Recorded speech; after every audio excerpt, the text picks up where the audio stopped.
Hello and welcome to the Genre Fiction Podcast. I am Jack Roney. And I'm Harry Colfer. And Harry, we've got another special guest with us. So I'm really pleased to introduce Mr. Graham Bartlett. So in terms of an intro, Graham is a former detective and now a crime fiction and police advisor to authors and TV writers, as well as a Sunday Times best-selling crime writer. He delivers programs to help writers create authentic plots, police characters, procedures and scenes, sharing his 30-plus years experience as a detective, firearms commander, and city police chief. Graham and his network of experts take writers behind the curtain to show how crimes are investigated and solved, from the corpse to the courtroom. I love that. Graham, welcome to our podcast. Thank you very much, both of you. Thanks, Jack. Thanks, Harry. Really delighted to be on here, and thanks for the invite. You're welcome. There's a lot of things we want to discuss. We'll get into it. Well, we actually started chatting off camera. We thought we should have just hit record because we're already getting to some really interesting conversations.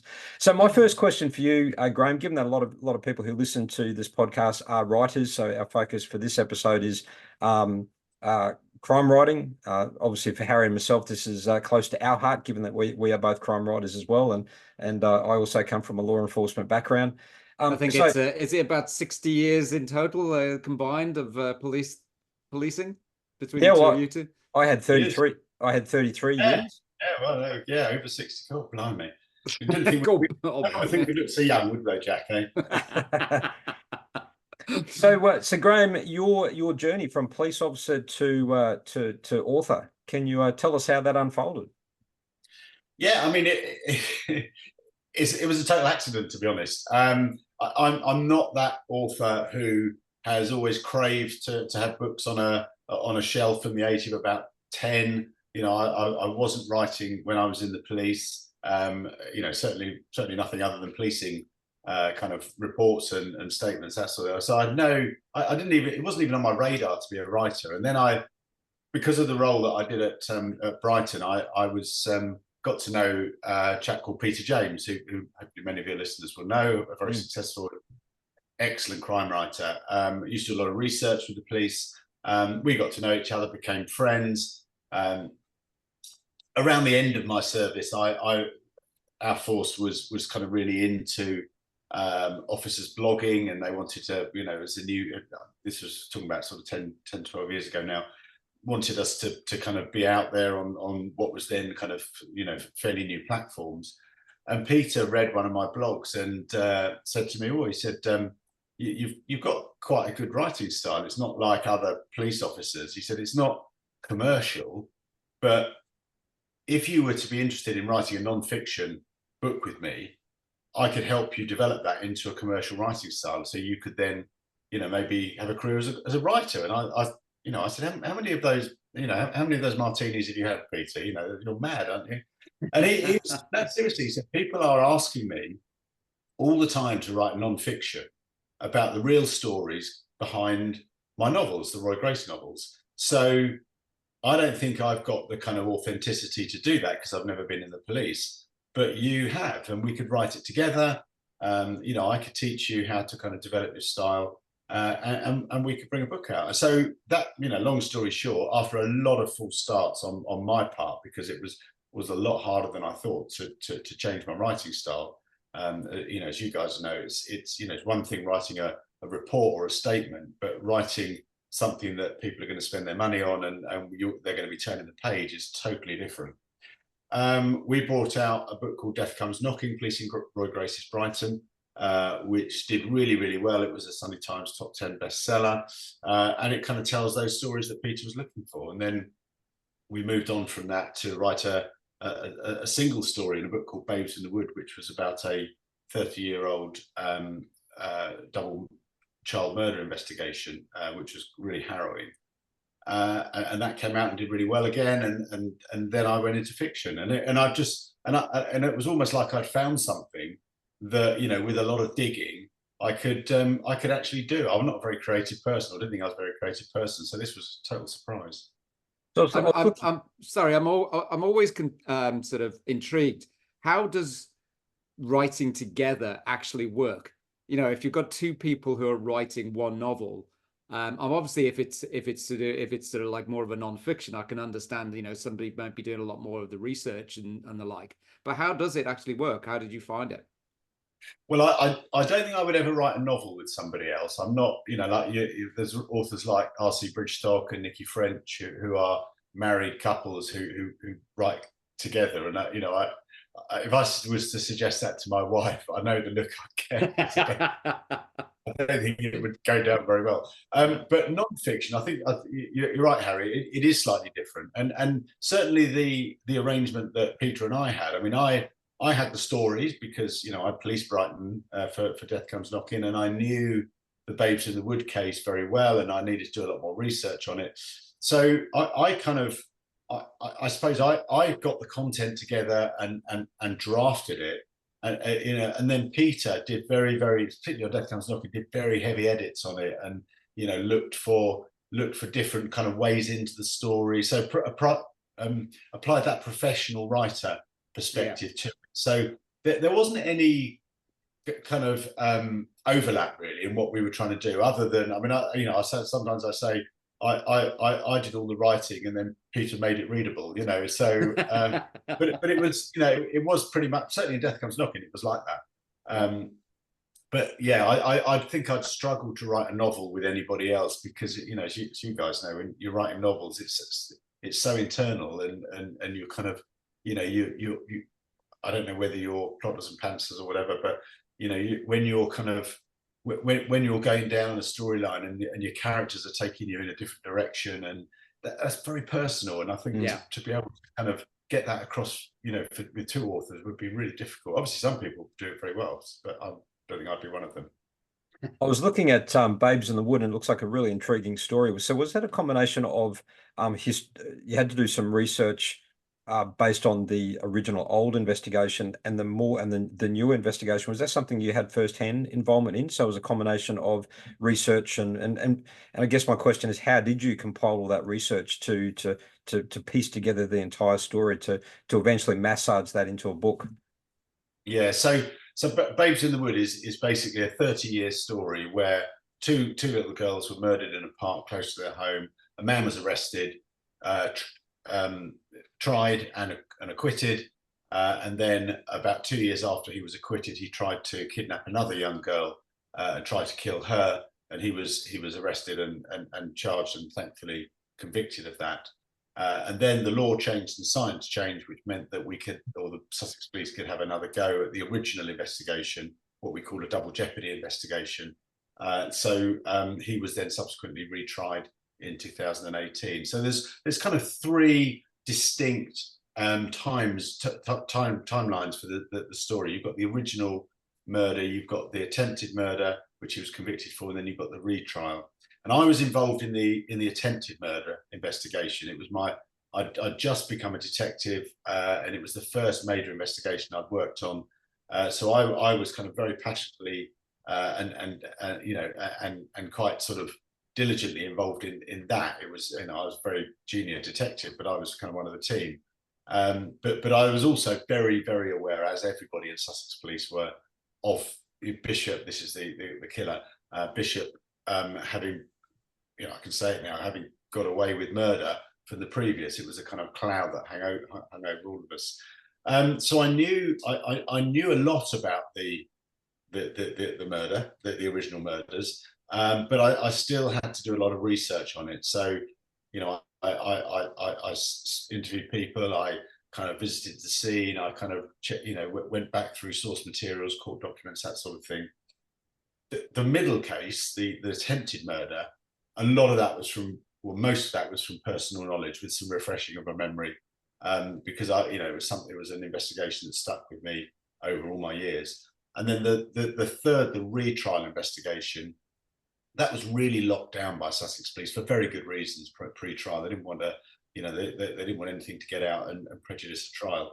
So I spent 3 months at the Old Bailey, watching, you know, basically at the trial. I got various documents from that. I got the prosecution opening note. I spoke to various witnesses after they'd given evidence. You know, I worked with a lot of journalists that were up there. So it's kind of very three-stage research and content gathering, really. pertinent to my involvement and knowledge of each of those stages. So were you still with the police by that stage, or were you coming through from a different lens? No. I didn't even start writing until I'd left the police. So this is my second book. So I left the police, and it was interesting because the attempted murder, which was the one that I was involved in, was actually a chapter in Death Comes Knocking back in 2016. And we were about 2 weeks away from going to press on the book.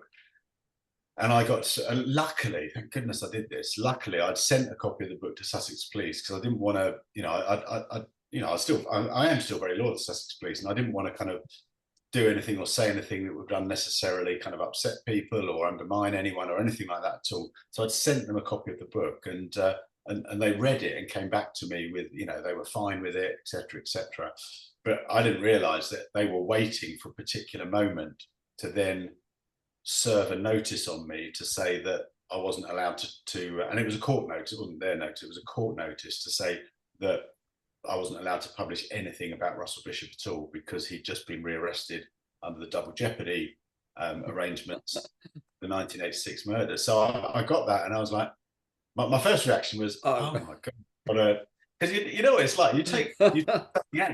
I mean, it's a standalone chapter, but I kind of referred back to different parts of the book in subsequent chapters, and just here and there.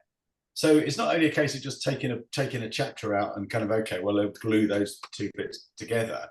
I had to sort of take everything else out and weave everything back in. But that was my first reaction. But then that very, very quickly got taken over by, this is fabulous, because this double child killer who nearly killed another child has got every chance of being convicted and going to prison for the rest of his life. That was kind of very much how that worked. But because I wasn't, I've just remembered what your original question was. But because I wasn't in the police, even though I've got and still have a very good relationship with the police, obviously I didn't have access to any investigative files or any exhibits or any of the kind of insider kind of information about where things were going. So I was taking a lot from open sources, and also kind of being able to infer from what was and wasn't said what was going on. And it was only when I got to the trial that I really kind of was able to go, okay, right, I completely understand this now. So was there a point that you had to, in terms of the publication of the book, you said that in terms of the timings, there was certain information that wasn't able to be contained in the book. Was there a point where you sort of had a clearance that the matters had been resolved in court, or in terms of the timing of the publishing compared to the timings of the trials? Was there a period where you were safe and you were sort of approved to put it all out on the table? Yeah, I mean, my contract on the book was very clear, and I completely understand this, that said that the contract, that they would only publish the book if Bishop was convicted. This is 2018 for the retrial. So I knew that there was a chance that I would write this book and he would be acquitted, and it would just kind of, I'd have to wait till he died till I published it, because it would, there's no, I could change the tone of the book to make it sound like he was an innocent man. I wouldn't do that anyway, because he's not. But I was really, I kind of made some very kind of clear promises to Sussex Police that, of course, well, there was a court order anyway that I couldn't publish anything, until after the trial anyway. But I made it very, I was really clear, not that they needed telling, but I wouldn't speak to anyone who was a witness until after they'd given their evidence. In fact, I said until after the trial, but just to be absolutely clear.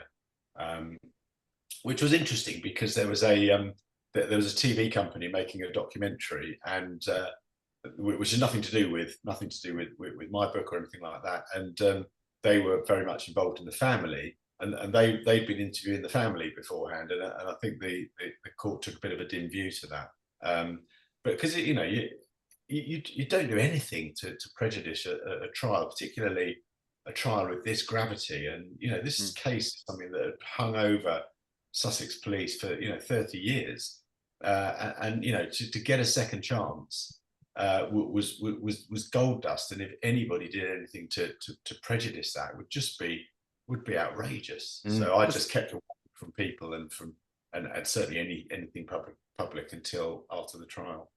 Has that change in the law, is that just a British thing, or is that US as well, or is it just British where the double jeopardy has been allowed? I don't know if it's US as well, but it came about because of I don't know if your listeners are familiar with the Stephen Lawrence murder in I think it's 1993 in London, where basically it's a racist murder of a young black boy in South London, and the investigation was just so unprofessional. It was completely messed up, and in the end, the family took some of the suspects to court for a private prosecution, and they were acquitted.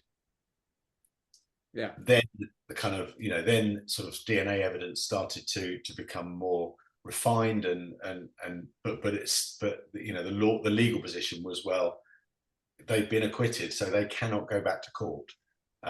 So the law changed. They changed the law in 2005. So if you've got new and substantial evidence which wasn't available at the time, and you get one chance to go back to basically you go to the Court of Appeal and get the acquittal quashed, and then you can recharge them and have a retrial. But the retrial is not just on the new evidence; it's on all of the facts.